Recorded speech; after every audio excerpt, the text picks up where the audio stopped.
சின்னதாக ஒரு பாட்டு தான். இது வந்து நிறைய வரலாறு இருக்குது. இதெல்லாம் பெரிய பெரிய புத்தகங்களில் படித்தா நாங்களே உங்களுக்கு டீட்டெயிலாக சொல்கிறோம். அப்படிப்பட்ட ஒரு புத்தகம் தான் செஞ்சிக்கோட்டையின் மறைக்கப்பட்ட வரலாறு. இந்த புத்தகத்தில் தான் நிறைய டீட்டெயில் இருக்குது. நாங்கள் சொல்லும்போது இந்த புத்தகத்தை ரெஃபரன்ஸ் எடுத்து சொன்னோம். உங்களுக்காக நாங்கள் என்ன பண்ணியிருக்கோம், அந்த புத்தகத்தை எழுதுனவங்களே கூட்டு வந்துக்கிறோம்.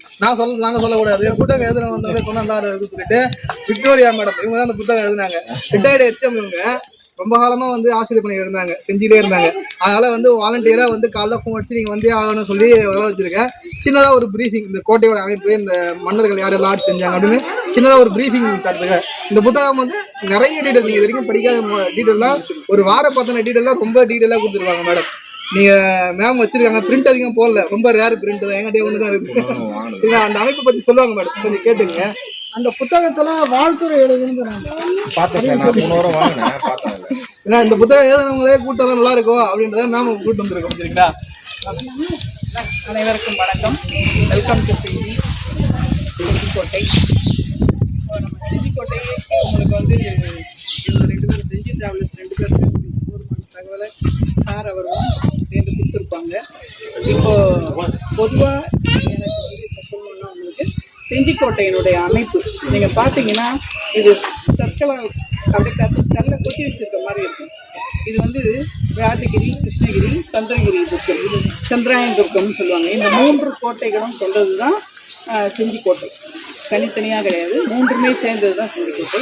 இந்த கோட்டையினுடைய சுற்றுச்சுவர், கோட்டையினுடைய மேலே கட்டிடங்கள், கீழே நினைவு சின்னங்களாக நம்ம பார்க்குறது, அதுக்கப்புறம் சுற்றுச்சுவர், அகழி, இது அனைத்துமே வந்து ஒவ்வொரு ஆட்சி காலத்திலும் கட்டப்பட்டது. முக்கியமாக விஜயநகர பேரரசர்கள் காலத்தில் தான் இந்த நினைவு சின்னங்கள்லாம் இன்றைக்கி நம்ம பார்க்குறதெல்லாம் அழியாமல் இருக்குன்னா நாயக்கர் கால நினைவு சின்னங்கள் தான் இவையாகும். ஆரம்பத்தில் கிமு 2ஆம் நூற்றாண்டில் சமணர்கள் வாழ்ந்த காலம் இது. அப்புறம் 6ஆம் நூற்றாண்டு 600லேருந்து 900 வரைக்கும் பல்லவர்கள் இவங்க ஆட்சி செய்தாங்க. ஒவ்வொன்றுத்துக்குமே வரலாறுனால சான்று வேண்டும். இவங்க எப்படி இந்த பல்லவர்கள் எப்படி இங்கே ஆட்சி செய்தாங்க அப்படின்னு சொல்கிறதுக்கு அவங்க இல்லை, அதுக்கு சான்று தான் இருக்குது. அது வந்து சிங்கவரம் மலை கோயில் இருக்கு இல்லையா, ஸ்ரீரங்கம் பெருமாள் கோயில், அது ஒரு சின்னம். அதுக்கப்புறம் மேலச்சேரி, செவலப்புரை வந்து பல்லவர் காலத்தில் வராது, மேலச்சேரி வரைக்கும் தான். சிங்கவரம் பெருமாள் கோயில், மேலச்சேரி அகத்தீஸ்வரர் கோயில். இந்த கோயில் வந்து குடைவரை கோயில்.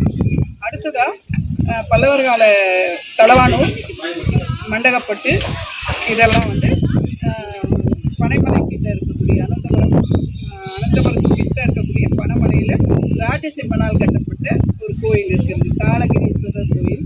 அது வந்து பனைமரத்தை தலைமரமாக கொண்டு இன்றைக்கும் ரொம்ப அழகாக பராமரிக்கப்பட்டு வருகிறது. இதெல்லாம் வந்து பல்லவர் ஆட்சி செய்கிறாங்கன்றதுக்கு ஒரு சான்று. அடுத்தது சோழர் கால ஆட்சியும் நடந்திருக்கு, 600லேருந்து 900 வரைக்கும். அதில் என்ன நமக்கு சோழர்கள்னா முற்கால சோழர் இருக்காங்க, பிற்கால சோழர் இருக்காங்க. இப்போ சோழர்கள்னு பார்க்கும்போது ராஜராஜ சோழன் தான் நமக்கு எல்லாருக்கும் தெரியும். ராஜேந்திர சோழன் நமக்கு நல்லா தெரியும். இந்த ராஜேந்திர சோழன் காலத்தில் எண்ணாயிரம் அப்படின்ற இடத்துலையும் எசாலம் அப்படின்ற இடத்துலையும் இருக்கிற கோயில்லாம் அவர் காலத்தில் கட்டப்பட்டது. ராஜராஜ சதுர்வேதி மங்கலம் தான் எண்ணாயிரம் அப்படின்னு சொல்கிறாங்க. எசாலம்ன்ற கோயிலில் எசாலம் செப்பேடுகள் கேள்விப்பட்டிருப்பீங்க. ஒரு பெரிய வளையத்தில் 15 பெரிய இதழ்கள் கொண்ட ஒரு எசாலம் செப்பேடு. அந்த எசாலம் கோயிலில் காம்பவுண்டுக்குள்ளால ஒரு மணல் திட்டு இருந்துச்சான். அதிலிருந்து தான் அந்த 15 இதழ் கொண்ட அந்த எசாலம் செப்பேடுகள் நமக்கு கிடைக்கப்பட்டிருக்கு. அதிலிருந்து தான் ராஜேந்திர சோழன் கங்கை கொண்ட சோழபுரத்தை கட்டிய விவரமும் அதில் குறிப்பிடப்பட்டிருக்கு. அடுத்ததாக நம்ம பாண்டியர்கள்னு எடுத்துக்கிட்டால் மத்திலேஸ்வரர் கோயில் செவலப்புறையில் இருக்குது. அதில் வந்து அஞ்சினான் புகலிடம் அப்படின்ற ஒரு கல்வெட்டு கிடைச்சிருக்கு நமக்கு. அஞ்சினான் புகலிடம்னா என்ன, நமக்கு அதிலே பேர்லேயே வந்துருச்சு, அஞ்சினான் புகலிடம், அஞ்சியவர்களுக்கு புகலிடம் தந்த இடம் அந்த மேலச்சேரி செவலப்புறை. அந்த அஞ்சினான் புகலிடம் வந்து ஒரு நாட்டினுடைய எல்லையில் இருந்திருக்கு. இங்கே செவலப்புறையில் ஒன்றும், ஜம்பை கேள்விப்பட்டிருப்பீங்க, அங்கே ஒன்றும் இந்த அஞ்சினான் புகலிடம் இருந்திருக்கு. இது பாண்டியர்கள் காலத்தில் சம்புவராயர் அப்படின்ற ஒரு பேர்லேயும் மல்லிநாதன் அப்படின்ற ஒரு பேர்லேயும் கல்வெட்டு நமக்கு கிடைச்சிருக்கு. இதெல்லாம் பாண்டியர் நமக்கு ஆட்சி செய்திருக்கிறாங்கிறதுக்கு ஒரு சான்று. அடுத்தது கோன் வம்சத்தினரில் வலியக்கோன், புளியக்கோன், கோனேரிக்கோன் அப்படின்றவங்களாம் இந்த கோன் வம்சத்தினர்ன்றது கோன்னா அரசனையும் குறிக்கும். மற்ற ஒவ்வொரு இன்னும் அது வந்து ஆராய்ச்சிக்கு உட்படுத்தப்பட்டிருக்குது. இன்னும் முடிவாக எதுவும் சொல்ல முடியல. அது அடுத்ததாக வந்தாக்க 14ஆம் நூற்றாண்டு பிற்பகுதியிலிருந்து நமக்கு விஜயநகர பேரரசர்கள். விஜயநகர பேரரசர்கள் யாரும் டைரக்டா இங்க வந்து ஆட்சி செய்யல. அவங்க வந்து தங்கள் தளபதி நாயக்கர்கள் அப்படின்னு சொல்லி, நாயக்கனா தளபதி, அவர்களை வந்து இங்க அனுப்பிச்சாங்க. அவங்களுக்கு இந்த நிலங்கள் பூரா அவங்களுக்கு தான் சொந்தம். அரசர் வந்து தனக்கு சொந்தமான நிலத்தை தளபதிகளுக்கு கொடுத்துருவாங்க. அந்த தளபதிகள் அந்த நிலத்தை வச்சுக்கிட்டு அதுல வர்ற வருமானத்தை வச்சுக்கிட்டு அரசனுக்கு கப்பம் செலுத்திட்டு மக்களையும் பார்த்துக்கோங்க. அப்படி அந்த விஜயநகர பேரரசுல நாயக்கர் ஆட்சியில கிருஷ்ணதேவராயர் காலத்துல இது வந்து கோபண்ணராயர் அப்படி என்பவர்கிட்ட இந்த செஞ்சு ஒப்படைக்கப்பட்டிருக்கு. கோபண்ணராயருக்கு பிறகு வையப்ப நாயக்கர், அதுக்கப்புறம் கிருஷ்ணதேவராயர் மாதிரி கிருஷ்ணப்ப நாயக்கர் வர்றார். அவர் தான் இந்த செஞ்சியை வந்து கிருஷ்ணாபுரம் அப்படின்னு சொல்றாரு. அவர் இந்த பேரிட்டது செஞ்சிக்கு கிருஷ்ணாபுரம். சார் ஏற்கனவே சொல்லியிருப்பாங்க செஞ்சிக்கு பல பெயர்கள் உண்டு அப்படின்றதுல கிருஷ்ணாபுரமும் வந்திருக்கும். அது வந்து கிருஷ்ணப்ப நாயக்கர் காலத்துல தான் இந்த கிருஷ்ணாபுரம். அப்புறம் நீங்க பார்த்துட்டு வந்த மகால் இருக்கு இல்லையா, கல்யாண மகாலும் கிருஷ்ணப்ப நாயக்கர் காலத்துல கட்டப்பட்டது. யானைக்குளம், நெற்களஞ்சியம், உடற்பயிற்சி கூடம், இன்னும் நீங்க மலையில ஏறி போகும்பொழுது பார்க்கக்கூடிய கோதண்டராமர் கோயில், குளம், மண்டபம், அப்புறம் அதுக்கு மேலே ஏறக்கூடிய இழுவைப்பாலம். அப்போ இழுவைப்பாலம் எப்படி அவங்க போட்டிருப்பாங்களோ தெரியாது, இந்த காலத்துல கொஞ்சம் மாற்றப்பட்டிருக்கு. ஆனா ஆரம்பிச்சது விஜயநகர பேரரசு தான். அவங்க காலத்துல உயரத்துல போனீங்கன்னா அங்க மணிமண்டபம், களஞ்சியம் எல்லாமே பார்க்கலாம். அங்க வந்து பீரங்கி இருக்கு, அதுவும் பார்க்கலாம். இது விஜயநகர ஆட்சியை நான் சுருக்கமா சொல்லிட்டேன். அடுத்தது விஜயநகர ஆட்சிக்கு பிறகு சுல்தான்கள் வராங்க. சுல்தான்கள்னா முஸ்லீம்கள் ஆட்சின்னு வரும்.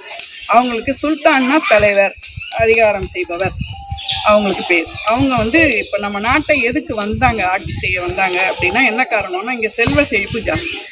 அதே மாதிரி வடக்குலேயும் செல்வ செழிப்பு ஜாஸ்தி. அங்கே என்ன பண்ணிட்டாரு, ஷாஜஹான் நல்லா கேள்விப்பட்டிருப்பீங்க, அவருடைய மகன் அவுரங்கசீப் கேள்விப்பட்டிருப்பீங்க. இவங்க என்ன சொல்லிட்டாங்க, நாங்கள் வடக்கில் பார்த்துக்கிறோம். சுல்தான்கள், பீஜப்பூர் சுல்தான், கோல்கொண்டா சுல்தான், இவங்க 2 பேரும் இங்கே எங்ககிட்ட வரக்கூடாது வடக்கு, நீங்கள் தென்னிந்தியா பக்கம் போங்க அப்படின்னும் போது செஞ்சி தான் அவங்களுக்கு எய்மா இருக்கு. இந்த செஞ்சிக்கு போனால் நமக்கு தேவையான பொருளாதாரம் கிடைக்கும் அப்படின்னு சொல்லிட்டு கோடை காலத்தில், இலையுதிர் காலம்னு கோடை காலம் தான், அந்த கோடை காலத்தில் இங்கே படையெடுத்து வந்து இந்த செஞ்சியை பிடிச்சாங்க. அதை வந்து லேஸில் பிடிச்சாங்க, ஒரே வார்த்தையில் பிடிச்சாங்கன்னு சொல்கிறேன், லேஸில் பிடிக்கல, அது நிறைய போர்கள் செய்து இந்த செஞ்சியை வந்து பிடிக்கிறாங்க. அதன் பிறகு இவங்க பீஜப்பூர் சுல்தான், கோல்கொண்டா சுல்தான் 2 பேருமே இதில் வந்து போட்டி, அதில் பீஜப்பூர் பிடிச்சிடுறாங்க. அடுத்ததாக சிவாஜி, வீர சிவாஜி, சத்ரபதி சிவாஜி, அவர் என்ன செய்கிறாரு, செஞ்சி மேலே ஒரு கண்ணு வைக்கிறார், செஞ்சியை நாம் பிடிக்கணும் அப்படின்னு. அப்போது அவர் கோல்கொண்டா சுல்தான்களை போய் அப்ரோச் பண்ணுறாங்க. அப்போ கோல்கொண்டா சுல்தான்களுக்கு எப்படின்னா, இவர் நம்மக்கிட்ட வராத இருக்கணும்னா எப்படியாவது இவரை அந்த பக்கம் தள்ளி விட்டுருவோம் அப்படின்னு அவரை வந்து அவங்க என்ன நம்ம பாஷையில் சொல்ல போனால் அவர் ஐஸ் வச்சு அப்படியே அவங்க வந்து திருப்பிடுறாங்க, திசை திருப்பி. ஹைதராபாத் சுல்தான், அதாவது கோல்கொண்டா ஹைதராபாத், அந்த சுல்தான்கள் வந்து அவரை இந்த பக்கம் அனுப்பிடலாம் அப்படின் போது அவர் அப்படியே அந்த குதிரையிலே ஸ்ரீசைலம் அந்த வழியா வந்து சென்னைக்கு வர்றாரு. சென்னைக்கு வந்து காஞ்சிபுரம் வழியா ஒரு படையை ஃபர்ஸ்ட் அனுப்புறாரு. அவங்களே வந்து இங்க நசீர் முகமது கான்றவர் ஆட்சி செய்து இருக்கிறார் செஞ்சிக்கோட்டையை, சுல்தான்கள் ஆட்சி. அவரை நாங்க பணம் தரோம் அப்படின்னு சொல்லி ரொம்ப சண்டைலாம் போடல. அதாவது நாங்க காம்ப்ரமைஸா நம்ம நீ போயிடு, உனக்கு இத்தனை லட்சம் தரோம் அப்படின்ன உடனே அதுல 2 பேர் குறிப்பிட்ட ஆட்கள் அங்க ஒத்துக்கொள்ளல. இருந்தாலும் இவ்வளவு பணம் கிடைக்குது, இவங்கக்கிட்ட நிறைய பலம் இருக்கு அப்படின்னு சொல்லிட்டு அவங்களும் இவங்ககிட்ட ஒப்படைச்சிட்டு சிவாஜி வந்து அவர் தலைமையில தான் படை வந்துச்சு. அவர் வந்து இவங்க முன்னாடி இவங்க ஆட்கள் வந்து பிடிச்ச உடனே அவர் வந்து இங்க அரசாட்சி செய்ய உள்ள நுழைஞ்சிடுறாரு. அப்போ பார்த்தா அவருக்கு சாதாரணமாக தான் வந்தார், அவர் செஞ்சு பிடிச்சிட்டோம் அப்படின்னு. ஆனால் அதுக்கு பிறகு வந்து இது வலிமையான கோட்டை, இந்த கோட்டையை வந்து யாராலும் அசைக்க முடியாது, நம்ம பிடிச்ச கோட்டையில இது வலிமையான கோட்டை அப்படின்னு சொல்லிட்டு இங்கே 3 வருஷம் தங்கி இருந்து 1677 வந்தவர் 680 வரைக்கும் இருந்தார். அப்புறம் இங்கேருந்து எல்லாத்தையும் சுற்றி எல்லாத்தையும் வலிமைப்படுத்திட்டு அவர் வந்து கிளம்பி குடல்ல இருந்து ரத்தப்பெருக்கு நோயால் அவர் இறந்து போயிடுறார். அதுக்கப்புறம் ராஜாராம் இருந்தார், அப்புறம் முகலாயர்கள் இருந்தாங்க. ஏன்னா முடிக்க சொல்லிட்டாங்க, I have to finish it. இந்த மராட்டியர்களுக்கு பிறகு மராட்டியர்கள் சிண்டி சுந்தரின்னு வச்சாங்க. அதுக்கு பிறகு முகலாயர்கள் வந்தாங்க. 8 ஆண்டு போர் நடந்தது. ஜுல்பிகர் கான் தான் இதை தகர்த்து இந்த கோட்டையினுடைய வாயில பிடிச்சி அகழியை வந்து ஒரு மரப்பாலத்தின் வழியாக தாண்டி ஜுல்பிகர் கான் வந்து உட்கார்ந்துடுறாரு. இதுக்கு மேலே வந்து 4000 பெண்களும் ஏற்கனவே ராஜாராம் தப்பிச்சிடுறாரு. சிவாஜியினுடைய மகனும் அப்புறம் அவருடைய தம்பி மகன் வந்து சாம்பாஜி. அதுக்கு பிறகு ராஜாராம் வர்றாரு. அவர் வந்து ரொம்ப ஒல்லியாக இருப்பார், ரொம்ப வலிமையற்றவர் அவர் உடல் ரீதியாக. ஆனால் மன வலிமை மிக்கவர். அவர் எவ்வளவோ சாமர்த்தியமாக 8 வருஷமாக இது சமாளிச்சுட்டு அப்புறம் காட்டு வழியாக அவர் தப்பிச்சிடுறாரு. ஆனால் 4000 பெண்களும் ஆட்களும் இருந்தாங்க. அதில் இந்த முகலாயர் வந்து இவங்களை பத்திரமா அனுப்புறதுக்கு பார்த்தாங்க. அந்த பெண்கள் வந்து என்ன செய்கிறாங்க, முகலாயர்கிட்ட கிடைக்கிறத விட அவங்க இறந்துடலான்னு நிறைய பேர் அங்கே ராஜகிரியிலேருந்து குதிச்சு அந்த பொருட்கள் எல்லாம் தூக்கி அந்த ஆபரணங்கள் எல்லாம் தூக்கி விசிறி இருந்துட்டு அவங்க போயிட்டாங்க. மீதி இருந்தவங்களெல்லாம் அனுப்பி வச்சுட்டாங்க முகலாயர்கள்.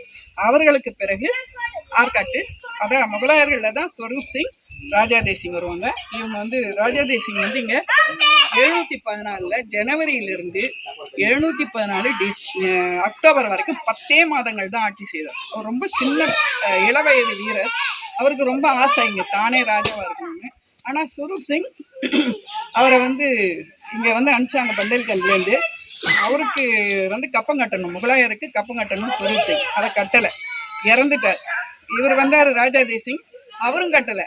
அவர் தன்னைத்தானே அரசராக அறிவிச்சுக்கிட்டதால போர், அந்த போரில் கடலில் அவர் இறந்து விடுறார், வீரமரணம். அங்கே இவங்க சொல்லுவாங்க இப்போ செட்டிக்குளத்தில் அவருக்கு தகன மேடை.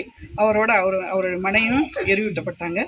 அதன் பிறகு ஆற்காட்டு நவாபுகளுக்கு ஆங்கிலேயர்கள், அப்புறம் பிரெஞ்சுக்காரர்கள், அப்புறம் ஹைதர் அலி, திப்பு சுல்தான். அதன் பிறகு மீண்டும் ஆங்கிலேயர்கள் ஆட்சிக்கு வந்தாங்க. அதன் பிறகு இது ரொம்ப அந்த போர்களினாலும் எல்லா செல்வமும் கொள்ளையடிக்கப்பட்டதாலும் இது ரொம்ப ஆரோக்கியமற்றதாக இருந்துச்சு. அதனால் யாருமே வரல. பாண்டிச்சேரிக்காரங்களாம் ஆங்கிலேயரோ பாண்டிச்சேரிக்காரங்களோ இது ஒரு கிடங்கு மாதிரி வச்சுருந்துருக்காங்க. ஒரு இந்த தீவிரவாதிங்க அடைச்சி வைக்கிறது, மோசமான அந்த ஒரு இடமாக இது இருந்திருக்கு. அதன் பிறகு 1921 தொல்லியல் துறை கட்டுப்பாட்டின் கீழ் இந்த செஞ்சிக்கோட்டையானது கொண்டு வரப்பட்டது. இதை விட விளக்கமாக சொல்கிறதுக்கு டைம் இல்லை. தேங்க்யூ.